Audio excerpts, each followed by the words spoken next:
About 14,000 years ago, as the Earth's climate began to warm up and the most recent ice age receded, new plants flourished in this warmer climate, and humans soon began to learn how to cultivate these plants rather than just picking them where they found them.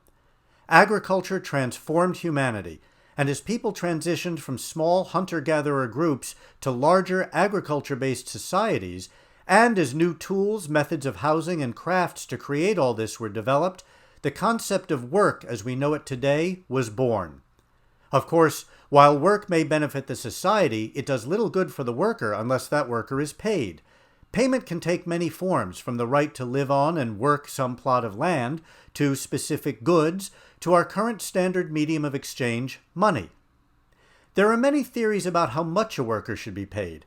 Marxist theory, for example, assigns work a standard value based on the time spent working and prices the product of that work accordingly.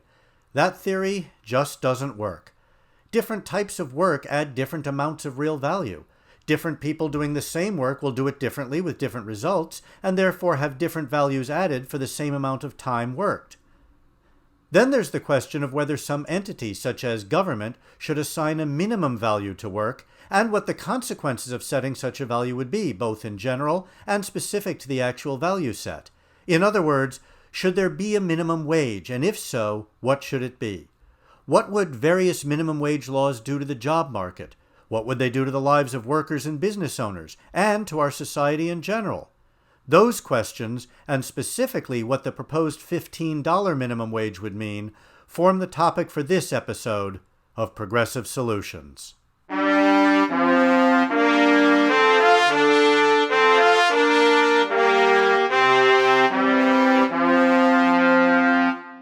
In 1937, the Supreme Court ruled in West Coast Hotel Company v. Parrish that the Washington state minimum wage was constitutional. Now, this was a direct reversal of a case just 2 years earlier out of New York. One judge, Owen Roberts, had switched his vote in this case, and that made all the difference. Did he switch his vote because of President Franklin Roosevelt's threat to pack the court? He denied it, but very few people believe him, or believed him at the time. This decision opened the door to a federal minimum wage, and the next year, a federal minimum wage was established for some workers. Years later, it was expanded to cover more and more workers, and today, just about everybody is covered by it. The bill was attacked by its opponents as being socialist, in case you thought that argument was new. Also, a lot of business owners, especially in southern states, said that they would either go bankrupt or have to fire all their employees, but the bill passed and it was signed into law. And businesses didn't go bankrupt, and they didn't fire employees. Wages rose, and the U.S. economy, which had dipped a bit in 1938 after 4 years of strong growth, well, it came roaring back the next year. At the time, the minimum wage wasn't new. New Zealand had created the first national minimum wage back in 1894. 2 years later, Australia followed suit by beginning its minimum wage process, and in 1909, the United Kingdom began adopting one, led by Winston Churchill. The UK has a fascinating history with the minimum wage. It faded with the rise of the family allowance, sort of a universal basic income, or UBI. You can see my video on how we could adopt a UBI in the United States. It's linked up here and also in the description below. The minimum wage came to the U.S. as early as 1912 with the adoption of minimum wages for women and children in Massachusetts as part of what later became known as protective laws. These are laws that were designed to make work safer for women and children, and also to keep women out of jobs that men wanted. The minimum wage has risen a lot since its original 25-cent an hour rate and now stands at $7.25 an hour. But after adjusting for inflation, while the minimum wage rose significantly in the 50s and 60s, it dropped off sharply in the 70s and 80s, and, well, basically we're back where we were in the early 50s and have been there for the last 30 years. And now we get to one of those complications, or collisions, of the minimum wage.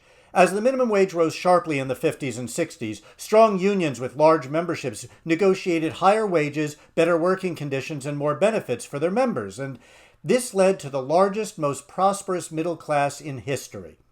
For more on the middle class, see my video, also linked up here and in the description below. But the rising minimum wage also led to problems for unions. After all, if the minimum wage kept rising, what did people need unions for? Unions began to struggle to stay ahead of federal wage laws and demanded even higher wages and benefits for their members. Then inflation raised its ugly head.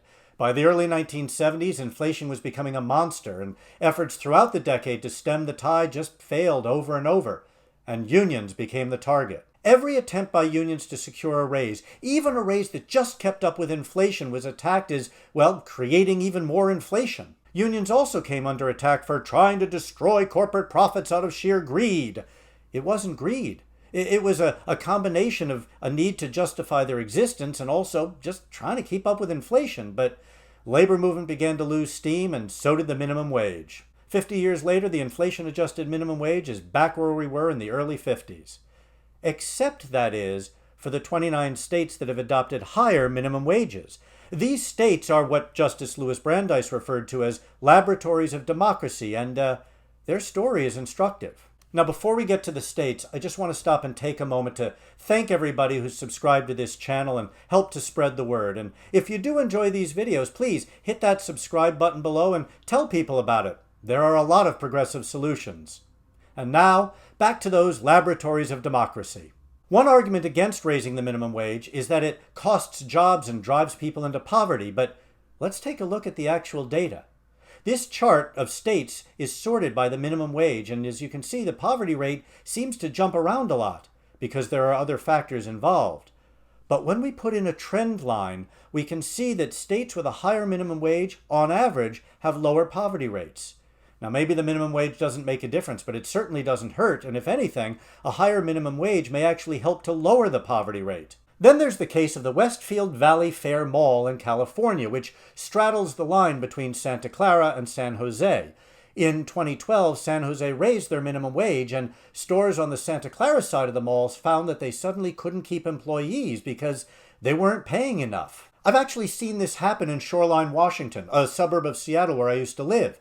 When Seattle began raising its minimum wage, the local 7-Eleven franchisee in Shoreline, who also had a franchise in Seattle, suddenly found that he couldn't keep employees at his Shoreline store because he wasn't paying enough and the corporation wouldn't let him raise wages to match Seattle's rising minimum wage. Raising the minimum wage also means that low-wage workers are more likely to stick with a job. This gives business owners the freedom to spend more time running their business, and they don't have to spend nearly as much time searching for, hiring, and training new workers.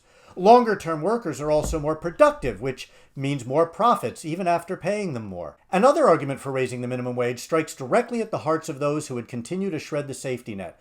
They claim that various welfare programs induce people not to work, but if even lowest wage jobs pay more people are going to want to work.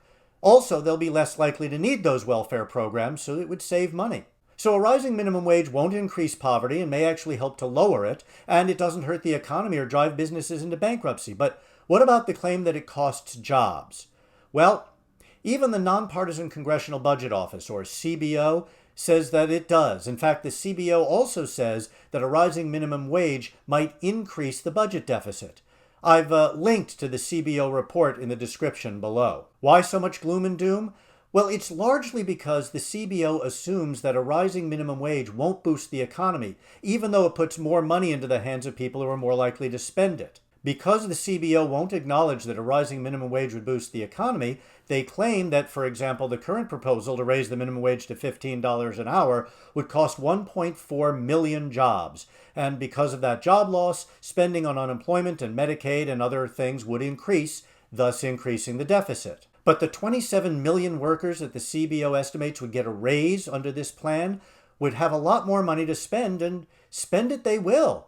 In fact, they're likely to spend it on things that are likely to create more jobs, such as low-end retail and fast food. Perhaps that's why the CBO report says the effects of the Raise the Wage Act of 2021 on the budget and other outcomes are uncertain, and there is a wide range of possible outcomes on either side of the estimates shown in this report. Why would the CBO punt on equating a rising minimum wage with either a rising or falling GDP?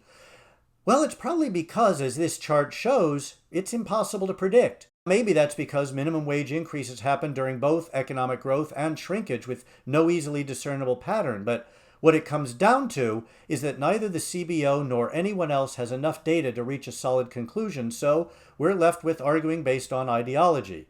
All we know for certain is that tens of millions of Americans will see their incomes rise if the minimum wage goes up. But would a rising minimum wage cost jobs? Again, we don't know. The CBO projects a loss of 1.4 million jobs, but not right away. In fact, they state that there will be at least an initial gain because of all the money that's going into the hands of people who are more likely to spend it. In addition, as the CBO states, in some limited circumstances, increasing the minimum wage could boost employment if employers had what is known as monopsony power. What's a monopsony? Well, it's very much like a monopoly, except just the opposite.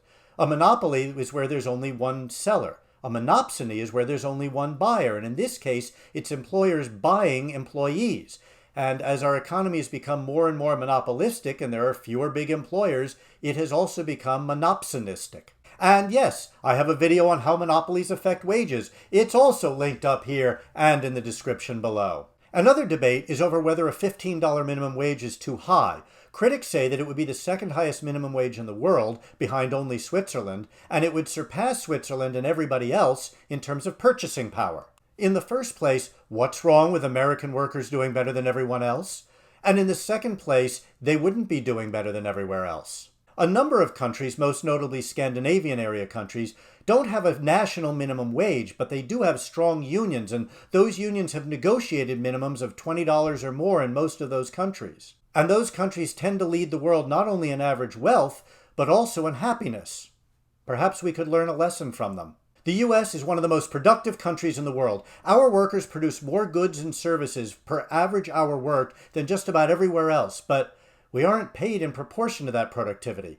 The result is enormous corporate profits and declining lifestyles and growing personal debt. Boosting the minimum wage would restore some of that balance. Not all of it, not nearly all. That would take a minimum wage of $20 or more, but it would help, and it's long overdue. Finally, we're seeing a resurgence of support both across the country and in the Democratic Party for unions and unionizing.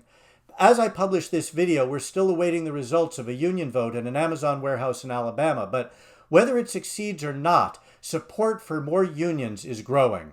Will raising the minimum wage stem the tide of growing union support as it may have done before?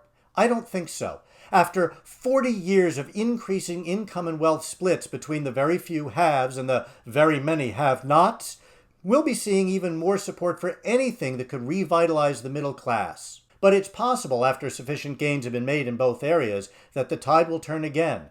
We should learn from history and be ready to deal with the inevitable pushback and avoid another hollowing out of the middle class. We also can't hide the fact that more and more jobs are just disappearing.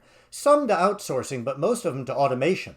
We need to adjust our entire economic model to accommodate this paradigm shift, and a rising minimum wage is just the first measure. Meanwhile, a significantly higher minimum wage will have a lot of benefits. It'll improve the lives of tens of millions of Americans, especially those who need help the most. It'll reduce worker turnover and improve productivity. It'll save businesses, especially small businesses, a lot of headaches.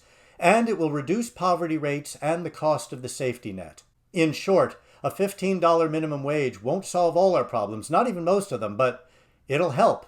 And that's something. So what minimum wage do you think is best? Or should we even have one? Maybe the Scandinavian model, where powerful unions negotiate for higher minimum wages, is your preference. Let me know in the comments below. Meanwhile, thanks for watching. Stay progressive. Business owners can spend more time reining their business. I'm raining a don't rain on my business. It doesn't work. Besides, I have to pay a royalty. But there's no thing to be. I become the Swedish chef. The U.S. is one of the most productive companies.